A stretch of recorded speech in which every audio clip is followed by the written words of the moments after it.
Where's the best place to start your Overland build? It's a great question.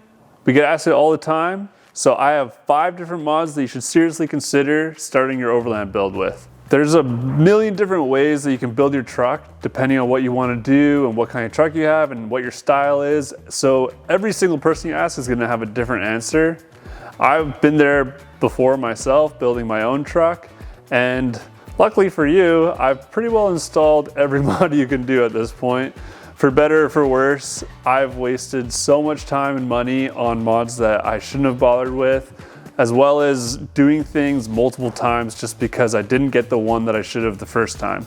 So hopefully with that experience, I can give you some mods that won't let you down.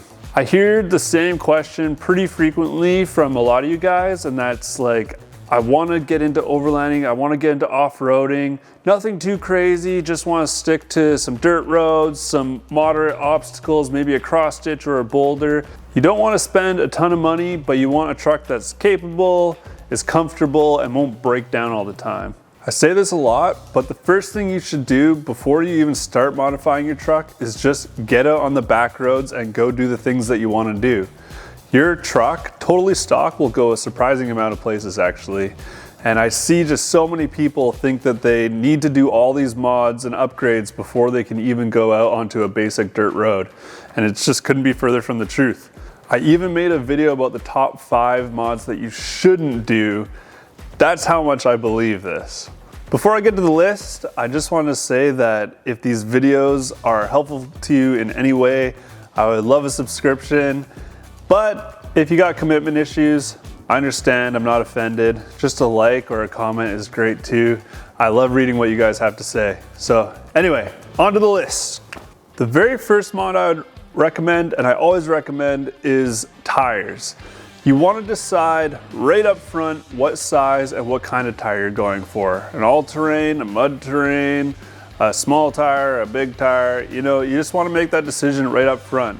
Despite common beliefs, you don't need a lift to fit bigger tires. You just need to cut a little bit more. And realistically, you need to cut whether you put a lift on or not. So you might as well just put the tires you want on first.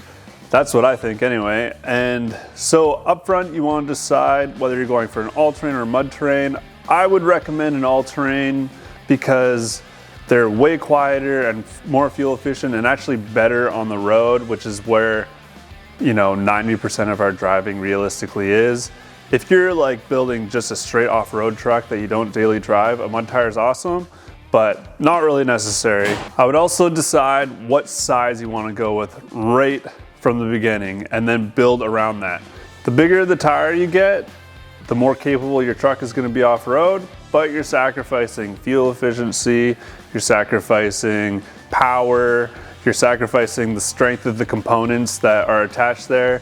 So if you go too big, you start needing to do a lot of other work that maybe is not necessary for how you're using your truck.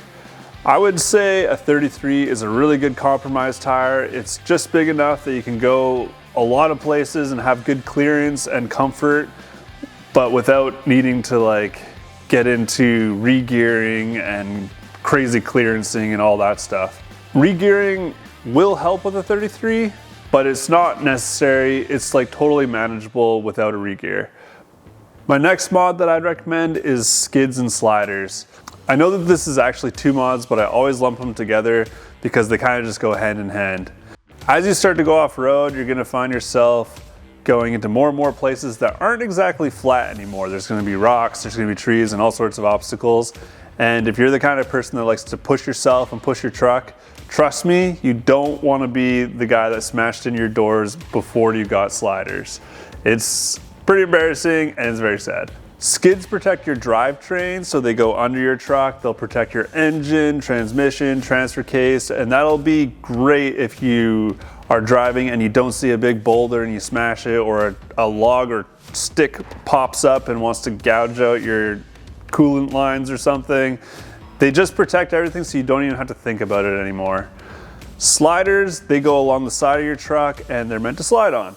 And so as you pivot around boulders or around trees, you don't have to worry about smashing in your doors or anything like that as you're wheeling through obstacles like that.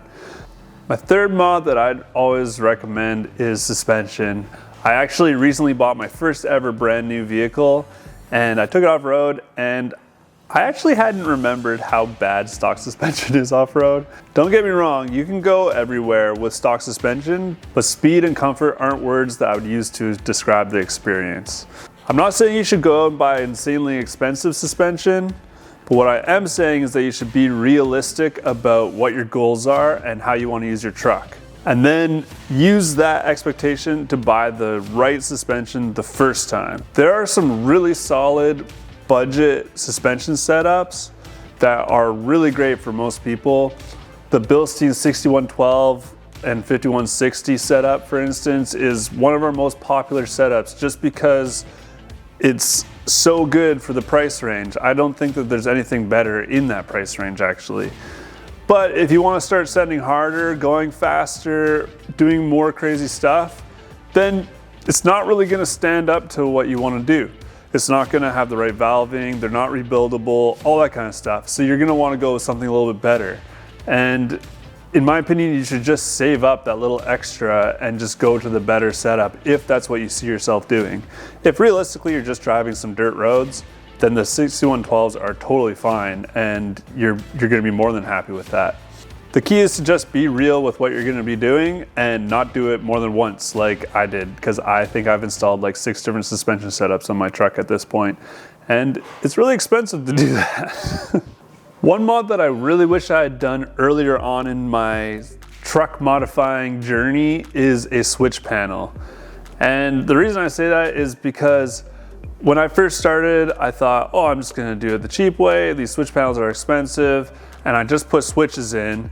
And it was quite a lot of work to feed all the wires in, do all the dash lights, all the wires, modify the dash to fit all the switches, everything like that. And then as soon as I wanted to add something else down the road, I had to redo everything, put wires back through the firewall, do everything again, find another spot for a switch. And it was really a pain in the butt. So I wish that I had just bought a switch panel, because you just put one wire through the firewall, you have your switches there, you have 8 options, everything just gets wired straight into the fuse panel that you mount somewhere accessible, like in the engine bay by the battery. It makes everything so much easier, especially if you're paying a shop labor. You will save money in the long run as you add more things down the road. There are some really nice switch panel options out there. You got the S-Pod, you got the Switch Pros, and those are super high end and they have tons of fancy features like strobes and on-off and momentaries and all this crazy stuff. And that's really cool if you want those features, but there's also more budget options like the rebranded ones that you see everywhere that everybody sells. And they work just as good too. They just don't have all the fancy features. So depending on what you want to do, if you just need a switch that turns on and off, then those cheaper ones are great.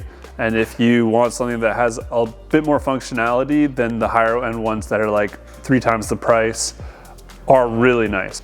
The last mod I want to talk about doesn't really seem like it belongs on this list, honestly, but that's the compressor. I feel like a compressor is one of those things that is just so handy that everybody should just have one, especially because airing down your tires is a huge part of your suspension, actually. So you can air down and have more traction, have a more comfortable ride, and then when you're back on the road and you want to air up, you don't have to rely on your friends or on finding a gas station, anything like that. You can just air up right there on the side of the road by yourself. Self-reliant, it's amazing.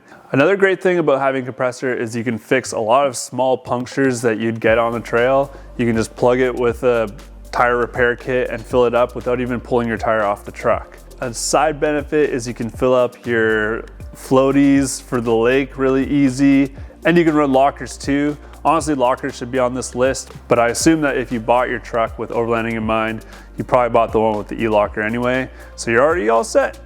I used to run a tank with my compressor, and honestly, I wouldn't bother if I did it again. The tank just filled with water and you had to be sure you're draining it all the time, which I never did. And I don't think that it actually sped up my tire filling process. So yeah, I probably wouldn't bother with the tank again if I were doing it all over. Like I said in the beginning, the most important thing is just to get out and have fun. None of these mods are really essential to doing that. You can go explore and get a ton of crazy places without anything. They're just gonna enhance the experience. So as you get out, you'll find out where you're being held back, where your truck's limitations are, and you can upgrade from there. However, when you do start to modify your truck, try and think further ahead to where you really want your truck to be, and then just go straight to that point, because trust me, you can do it in steps, but it costs way more, it's way more frustrating, and you're never really totally happy with the performance until you get the thing that you were hoping for in the first place. So just spend the extra 3 months or whatever saving up to get to the point where you can get what you really want, and it'll be way better in the long run. Don't fall into the same trap that I have. Just buy once, cry once. You know, it's a saying for a reason. I have spent way too much time buying and crying, and I still do it. I say that I've learned this lesson, but I literally do this all the time trying to go for the cheaper option, and it never works out. So I feel like I just need to pound this into my own head. If you want to check out 5 things that you shouldn't buy, then check out this video. And if you want to see what I'm talking about when I say that I literally have done things over and over again a million times, I've just started rebuilding my truck from the frame up, like literally just the frame, and I'm going from there. So check it out there. Hopefully I do it right this time, because 8th time's is the charm, right?